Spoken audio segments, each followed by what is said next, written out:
सुप्रभात विद्यार्थियों, बच्चों। आज मैं आपके लिए लेकर आई हूँ एक नया अध्याय। पेज नंबर निकाल लीजिए 32, पाठ चौथा, हिरोशिमा।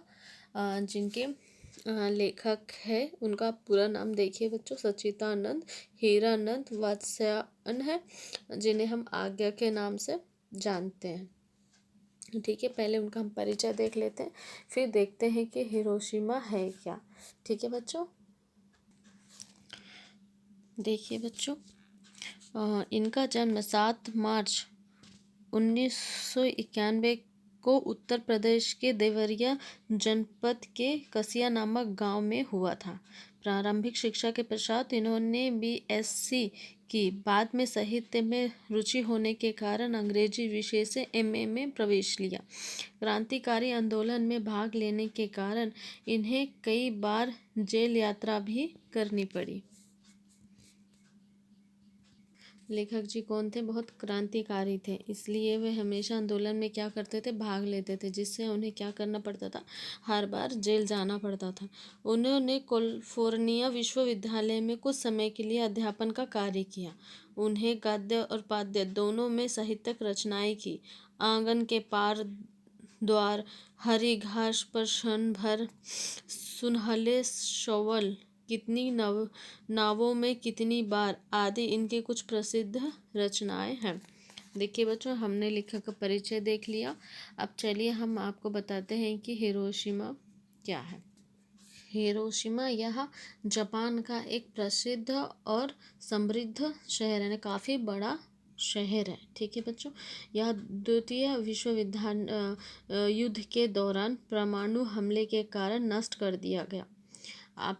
आप लोग बच्चों गूगल में सर्च मारना, हिरोशिमा नामक जो बम विस्फोट हुआ था 6 अगस्त 1945 में, और इस बम का नाम था लिटिल बॉय के नाम से। अमेरिका के जो थे, अमेरिका में यह युद्ध चल रहा था। ठीक है बच्चों, इसमें अमेरिका के तरफ से लिटिल बॉय का एक बम जो हिरोशिमा पर गिराया गया।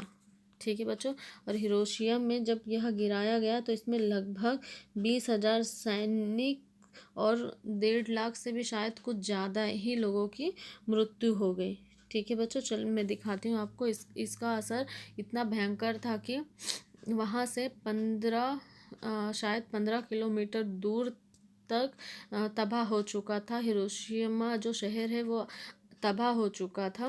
देखिए बच्चों, यह दूसरा विश्व युद्ध चल रहा था, जिसमें हिरोशिमा शहर में हुआ था, जो जापान में है। 6 अगस्त 1945 में हुआ। ये देखिए, ये शहर है बच्चों।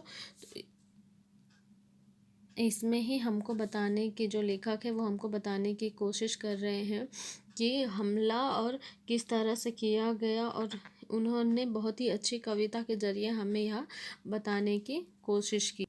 चलिए बच्चों, स्टार्ट करते हैं। पेज नंबर निकाल लीजिए 32। एक दिन सहसा सूरज निकला। देखिए, एक दिन सहसा सूरज निकला, अरे क्षितिज पर नहीं नगर के चौक, धूप बरसी पर अंतरिक्ष से नहीं फटी मिट्टी से। अब इसका भावार्थ जान लीजिए बच्चों, इसका भावार्थ क्या होगा। देखिए बच्चों, कवि जी क्या कहना चाहते हैं। एक दिन सहसा सूरज निकला। सहसा का मतलब है अचानक, एकदम अचानक से सूरज निकला, एकदम तेज रोशनी और खूब सारी ऊर्जा लिए, यानी बहुत सारी ऊर्जा लिए। यानी कि हमेशा जो सूरज निकलता है वो मध्यम से धीरे धीरे ही निकलता है, लेकिन जो उस दिन की रात थी 6 अगस्त के 1945 की, वह क्या थी? एकदम अचानक से वह सूरज निकला। तो कवि क्या कहते हैं कि एक दिन जो सूरज निकला वह आकाश से नहीं, बल्कि कहाँ से निकला? क्षितिज पर नहीं, नगर के चौक पर। क्षितिज का 2 मतलब निकाला जाता है बच्चों, मतलब जो धरती है, धरती और आकाश एक दूसरे से मिलने पे जो प्रतीत होती है उससे भी कहते हैं, या पृथ्वी से उत्पन्न होने वाली जो ऊर्जा है उसे भी कहते हैं। यानी कि जो क्षितिज पर नहीं, यानी कि सीधा जब सूरज निकलता है, जब वहाँ से नहीं, नगर के चौक से, यानी नगर के जो बीचों बीच का जो एरिया है वहाँ से निकला है, चौक से निकला है। ठीक है, धूप बरसी पर अंतरिक्ष से नहीं, फटी मिट्टी से।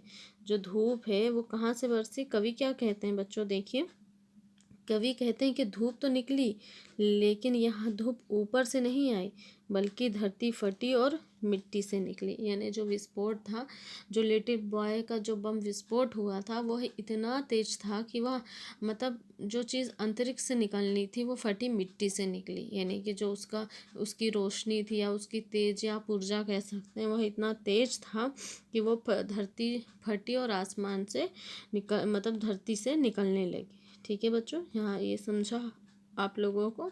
चलिए एक बार और बता देती हूँ। एक दिन सहसा सूरज निकला, अरे क्षतिश पर नहीं, नगर के चौक पर। धूप बरसी पर अंतरिक्ष से नहीं, फटी मिट्टी से।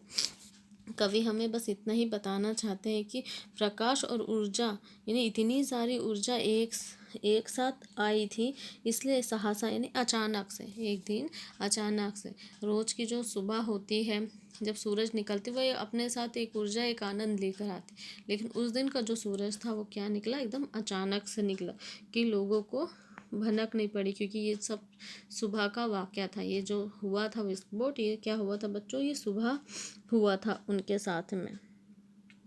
ठीक है बच्चों, ये आप लोगों को समझा। चलिए दूसरी पंक्ति की ओर चलते हैं।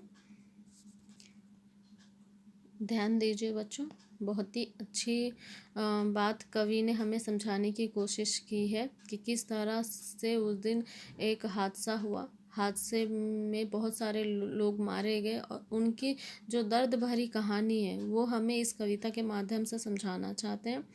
तो चलिए देखिए, छायाएं मानव जन की दिशाहीन सब और पड़ी, वह सूरज नहीं उगा था पूरब में, वह बरसा सहसा बीचों बीच नगर के।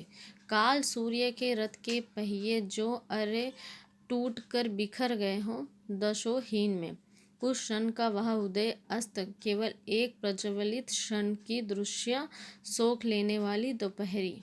फिर देखिए, कवि क्वेश्चन मार्क करते हैं, और छायाएं का मतलब बहुत अच्छी बात कही है। वैसे तो छाया का मतलब, आपको छाया का मतलब तो समझता होगा, लेकिन यहाँ कवि ने दूसरा अर्थ हमें समझाया है।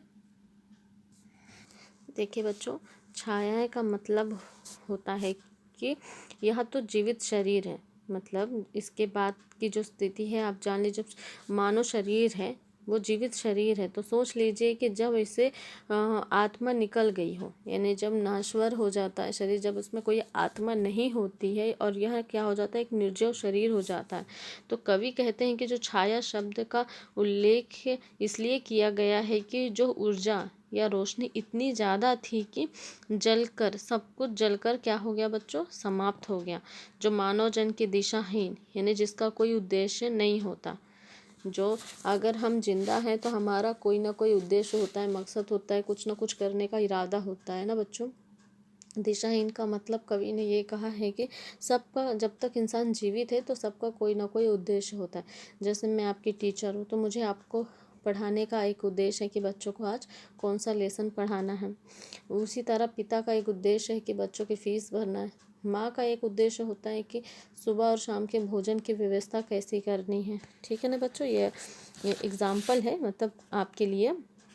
उसी तरह से हम इस धरती पर, देखिए बच्चों, वह सूरज नहीं उगा था पूरब में, वह बरसा सहसा बीचों बीच नगर के। अभी देखिए, आपको दिशाहीन वाला शब्द जो यूज़ किया है, कवि ने इस्तेमाल किया है, उसके बारे में जान लीजिए। हम इस धरती पर जीवित हैं तो किसी न किसी उद्देश्य से, लेकिन अगर हम जीवित ना रहे तो मृत का क्या उद्देश्य होता है।